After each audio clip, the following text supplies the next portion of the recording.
tere! See on lugu sarjast Nutikas Eesti ettevõte ja meiega on digivaisi konsultant Olga Luščik. Alustame ühest levinud ja ausalt öeldes kallis väärarusaamas digitaliseerimise kohta. Paljud arvavad, et see kähendab kohe uut tarkvara ja suuri investeeringuid.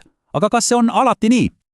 Selleks, et asjasse selgust tuua, vaatame ühte päriselu näidet ühe teenusettevõtte müügijuhiga. Olga alustas, küsides, kuidas nende 5-liikmeline tiim oma müügiprotsessi haldab. Vastus. Täielik kaos. Igaüks teeb omaette ja kogu info on peidus isiklikes meilides. Mis see tähendab?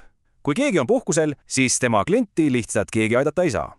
Loomulikult uuris Olga edasi, et kuidas siis meeskonna tulemuslikkust üldse hinnatakse.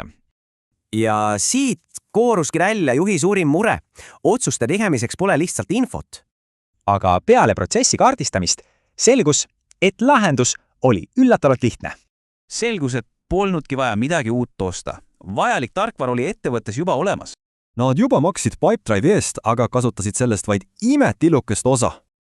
Nii et lahendus oligi lihtne, võtta olemasolu tööriist lõpuks ometi täielikult kasutusse.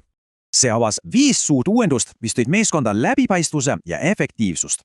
Ja nüüd see kõige olulisem küsimus, mis see kõik maksma läks? Lisainvesteeringu kulu oli ümmargune 0 eurot. Nad juba maksid selle eest igakuiselt.